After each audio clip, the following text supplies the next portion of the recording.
Hey, Matt Brown here, and we are going to look at Soundgarden's Superunknown, the title track from the album. So, let's get after this one. Let's talk about the tuning first. This one's in the key of G major, and it's got kind of a, like a bluesy, Zeppelin-y kind of vibe to it. So you'll have a lot of kind of juxtaposition of G major sounds and G minor sounds. So with the tuning, we're basically playing in an open G tuning with the exception of the high E string. So what we have is a D on the bottom, the fifth string is tuned to a G, and then the high four strings are just standard tuning, essentially. So you're dropping these two down a full step each. Alright, let's get after the first riff that we have here. We have, it comes in with a pickup, some pickup notes on beat 4.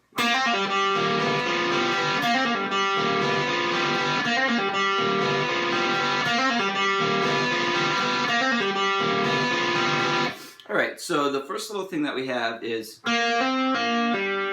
some slurs on your third string. So you're going 3, 5, back to 3, and open. Only picking the first note. Alright, the next bit we have, and you want to let these notes ring together. And you're going to have a B flat and a B natural at the same time. Sounds gross, but cool. So you have 3, that's 5 on your fourth string, third string, open second string. And then the next bit, you're going to do this. So that's 3 on your fourth string, then open third string and second string. And then the riff ends with the. So slowly, you have 2, 3.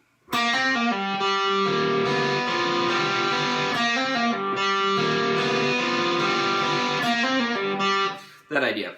Alright, so that gets played 3 times, and then the fourth time, you're going to make a transition into the next riff. So the beginning of the measure is the same. Then we do the hammer-on and pull-off thing on the fifth string. So same frets, and same notes, just an octave down. And then the next riff is.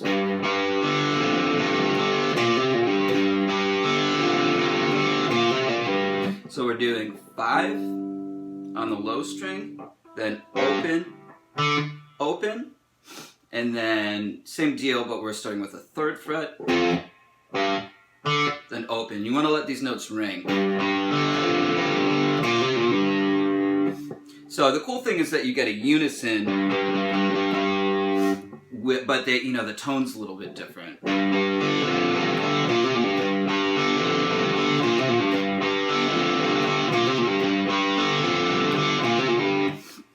Alright, so that is the verse riff too. There is a little fill that the second guitar plays, and this is basically every fourth time you go like this. So that's the fill. You're going 5th fret, open there, 3rd fret, and then the hammer on and pull off thing, and then you're back into.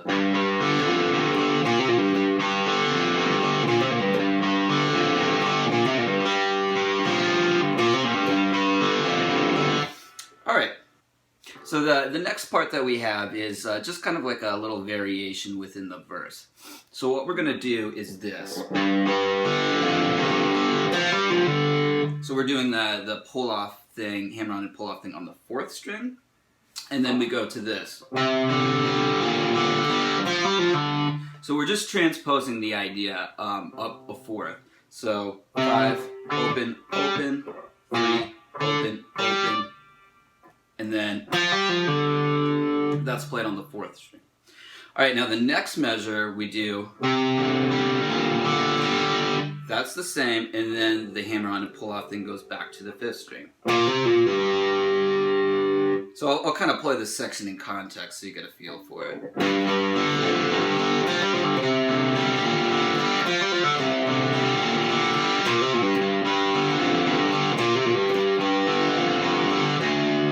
Alright, so now the last thing that we play before we transition into the pre-chorus. The riff's a little bit different. We have...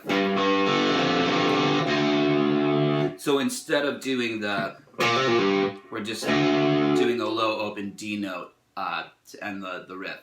So the next part is the pre-chorus, and let's get after that. So I'll play the pre-chorus for you. It goes...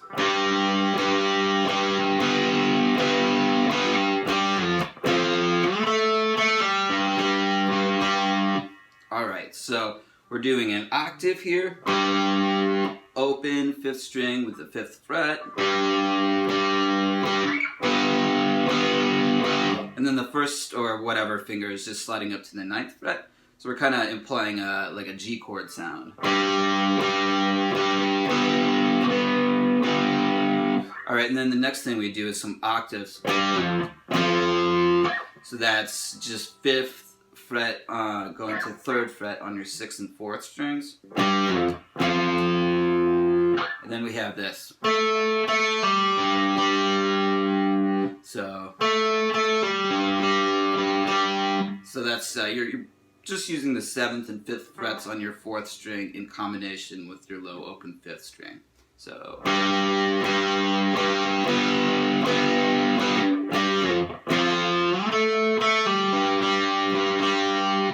alright, so that repeats, and then we go back to the... And we're going to do that 4 times, and then we have a transitional idea that'll lead us into the chorus. So that goes like this.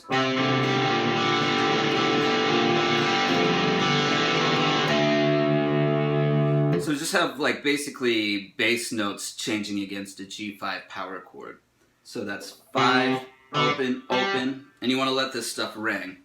And then 3, open, open, 2, open, open, 3, open, open. And then the idea, we're going to go 3 on the bass string, and then open 5 and 4, going back to 2,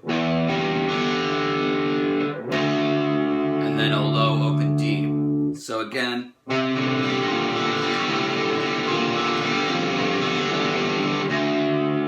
slowly.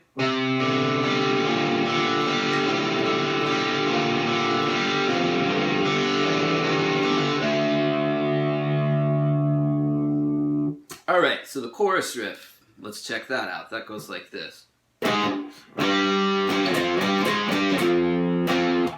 that's it. Slowly.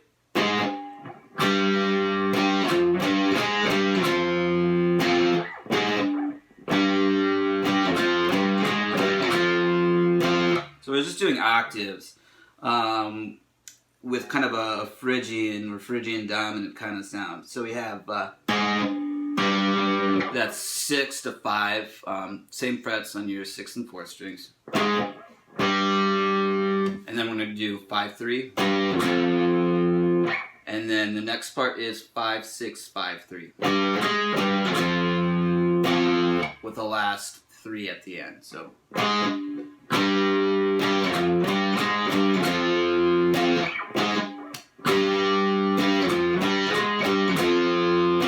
So the end of the chorus sounds like this. We're going to have some octaves. And then that's an open D note. And then we have this. Like so. So the little lead played part is played over the main kind of verse riff that we've already talked about. And then you've got another verse, and this also includes the fills, every 4th time. And then we have another pre-chorus, another chorus, and then we have this kind of interlude riff that goes like this.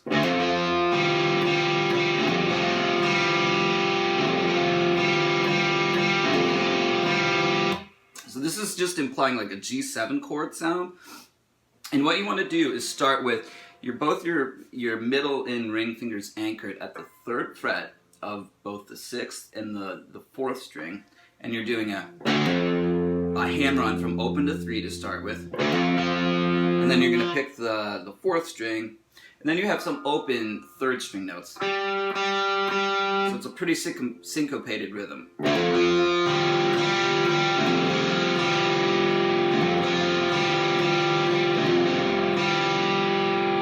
Alright, that repeats for a while with like kind of a big bend going into the solo section. The solo section is just played over the chorus riff.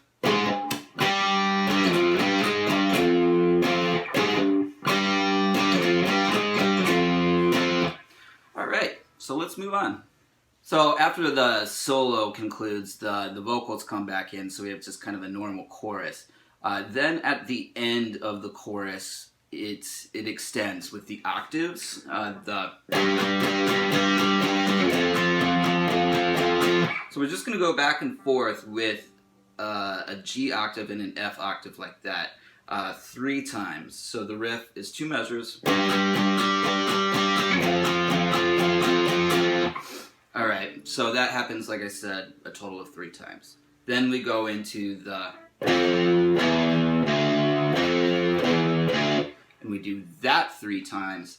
And then the song ends like this. You have like one of the guitars has some feedback that rolls in, and it's really just an open G kind of sound.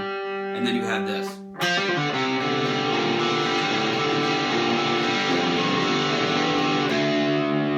So that's the same idea that we saw earlier in the song.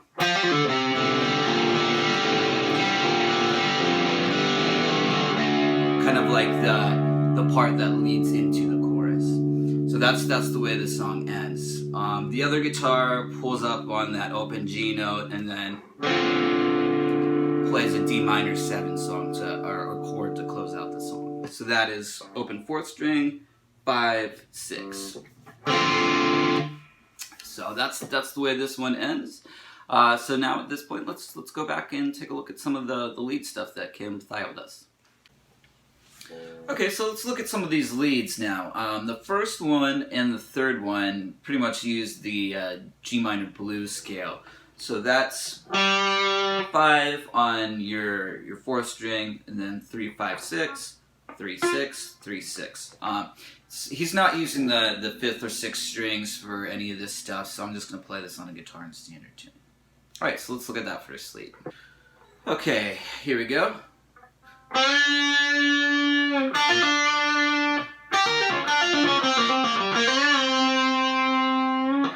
Alright, so this is played with a wah, but I obviously did it without, since it's a little bit easier to hear what notes are being played. So here it is slowly.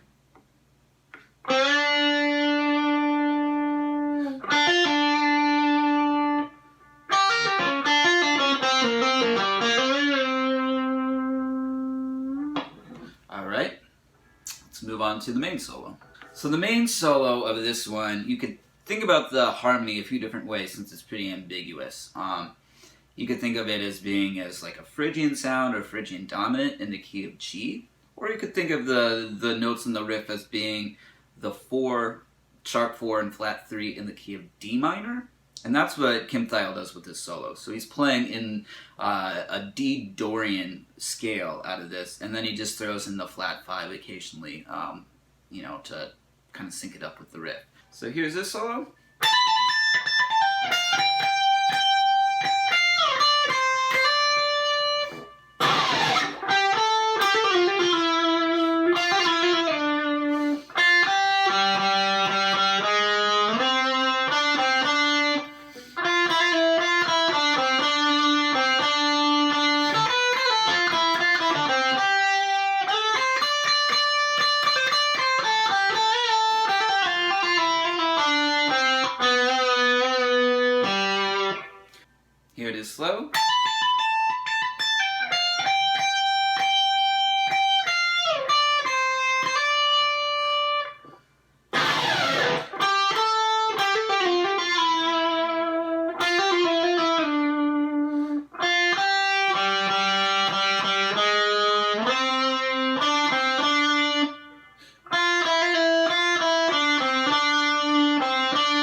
let's move on to what's played over the chorus.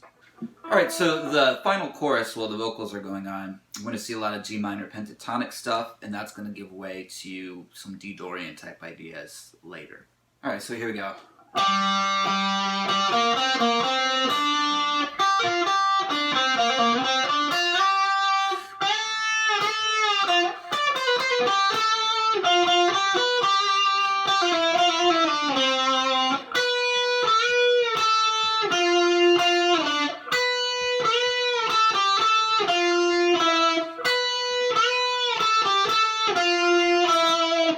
Alright, now slowly.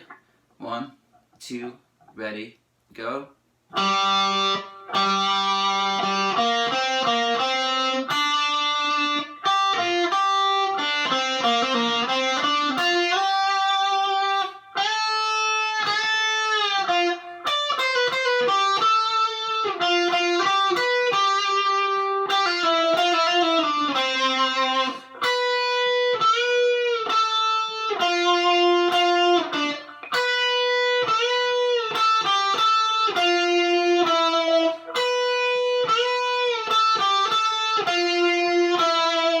And then you're into the boom, boom, boom, boom, you know, the low thing with the F, E, and D notes.